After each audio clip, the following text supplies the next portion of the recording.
February 14th. Valentine's greetings to my wife and pal. Well, Fred and I have it all fixed for Uncle to be here about tomorrow the 15th, and if he doesn't come, we still think he should. We shed roofing paper last night for water, but only a small shower fell, and we got only 1 quart. This is the hardest 53 days Fred and I can remember in our lifetimes. We both agree. I'm about 15 pounds lighter, and my waistline is 24 inches by measure. February 15th.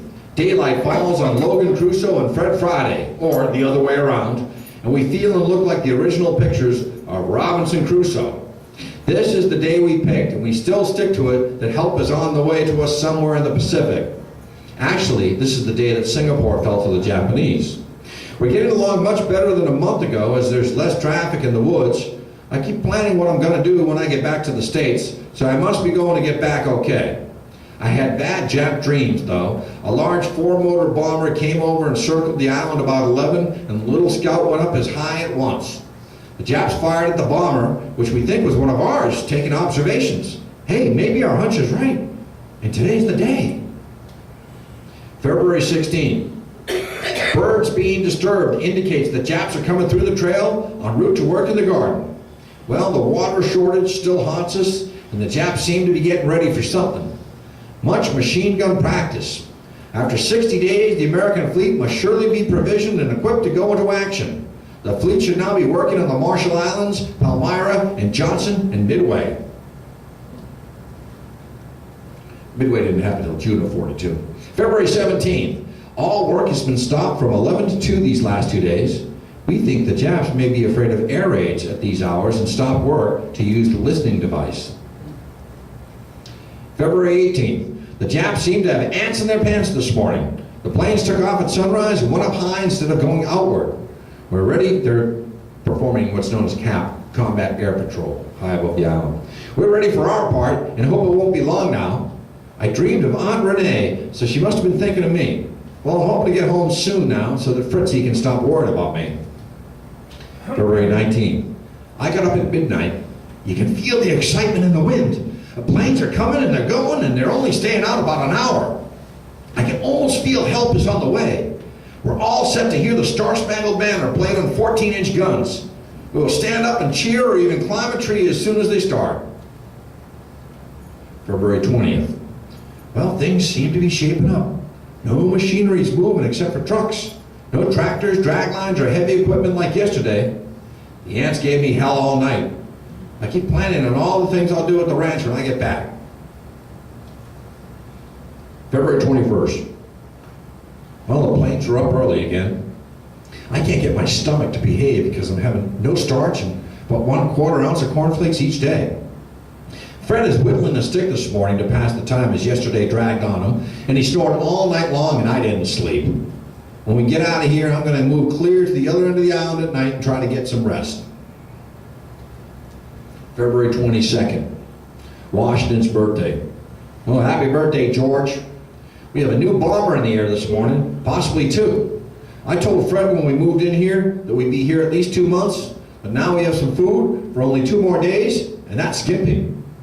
We both had not more than half enough food to date, and both of us are very light and weak, and we have not had no hot food or fire for 77 days. Got heavy calluses on the bottoms of my feet, but actually they're soft as my hands. No action yet from the U.S., though they must be near from us the way the Japs are acting. It can't be long now.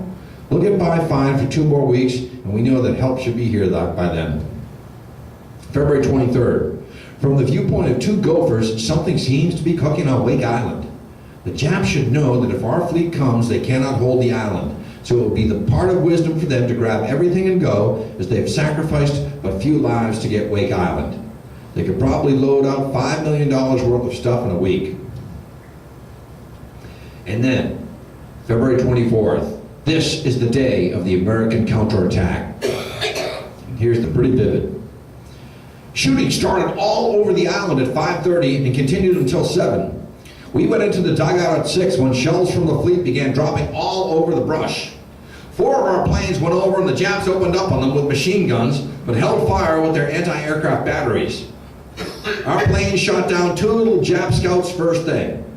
Now we're probably getting our pictures developed, and if the Japs don't surrender, we'll lay it on them. The music this morning is the sweetest symphony I've ever heard. Our shells whistle in and seem to burst like a Roman candle, and steel flies in all directions. Then fragments start exploding like firecrackers in an alley in Chinatown. Fred and I spend 1/3 of our time in a tree, 1/3 climbing up or down, and 1/3 in the dugout. We're sure like two little boys with toy red boats. We assume our planes got pictures of such gun positions as opened up, and any time from now on, we can expect action to start and not stop until the island's occupied. We hope that Wake doesn't cost too many lives to retake, but these boys have had it now too long to suit us. The Japs are going right ahead working on the garden today, just like they thought the war was over and they had won it. Well, nothing to worry about, they think. Whatever was dropped in shells was due to us, as they still seem to be exploded in small pieces like firecrackers for 5 minutes after the main shell. And it seems to burst with a series like a machine gun rather than one explosion. These sound like incendiary devices or hot shot. I suppose they use different shells after they locate the targets to blast the guns out. Well, we moved back to our camp, which is 100 yards from the dugout, and it's well hidden, and we're going to remain here. When anti-aircraft starts barking out and singing into our neck of the woods, we'll go into our holes. We would give our left arms for a good old Springfield apiece and plenty of ammunition. We would move into the brush and get in the game. Maybe we can pick a gun off some casualty if things are going good. The biggest anti-aircraft gun is about 1,000 feet from us, but there's a machine gun very near, probably about 500 feet. God, I wish my family was here. They would get a kick out of this. Myself, I would not miss it for anything. Hey son, you better hurry and get me some grandchildren, because I'm going to have some good stories to tell them. Boy, how our big shells whistle before they land, and do our little planes sound sweet when they dive. When Japs dive on our guns, they shut off their motors and drift down, but our boys step on the gas when they dive, and they come in like wasps. Soon they'll come in flocks. It's 4:30 in the afternoon and patrol planes are up, but it's quiet. Uncle Sam seems to have left his calling card and departed as though the war is over. We expect this, as Uncle was just getting pictures today. We'll dust off the furniture and air out the spare bedroom and get ready to welcome him before the week is out, and maybe tomorrow morning. We'll probably be too happy to sleep much tonight, but we hope to get corns off our knees and elbows and walk upright again soon. February 25th. A squadron, we're almost there. A squadron of 9 Hunkel bombers came in after dark last night, and Fred heard some more come in while I was asleep. These are 2 motor jobs with landing gear that does not retract. From what we have seen, when they first bombed us on December 8th through the 23rd, these are slow planes. They're probably going out to work on our fleet, but if our scouts see them first, it's just too bad for them. We don't think our boats will arrive for 2 or 3 days, and by that time, we hope that the surf will be quiet enough. It's lots too rough today to try a landing. Japanese work is going right ahead on the island as though nothing were going to happen, but we know better. One of Fred's boys is a gunner on the Idaho, and Fred hopes the Idaho is with the fleet so that he might get to see him. But the fleet might not lay here more than a couple of days and then push on to take Guam. Guam was actually recovered 3 years later. I found a crippled booby bird from yesterday's bombing, and I skinned him to see what he had in the way of meat. He was about the same as duck, but we could do nicely on him.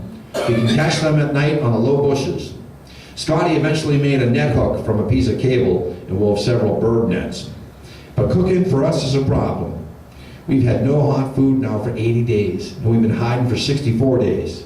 Again, at 1 o'clock, a Jap came and looked straight at us through the brush for 15 seconds. Fred was right out in the open, and I was crouched behind a log. We're anxious to see the fireworks start, as we're going to see some show. Our dugout's okay, except for a direct hit, and that should happen. We won't suffer any, but we'll be okay. And we've had a wonderful adventure up to this point, along with some hardships along the way. February 26th. 4 of the 8 Hunkels which left this morning did not come back. That could mean that they could have found our Navy or that they flew to Midway, but we assume that Midway is ours by now. The Hunkels are German bombers. These are actually Nells that they're seeing, Japanese Nells. Mitsubishi. February 27th. 8 bombers that went out yesterday are still out. Jap patrols did not go out last night. Either they're getting careless or they're getting cautious. Uncle Sam has 2 more days to arrive on March 1st, as I predicted.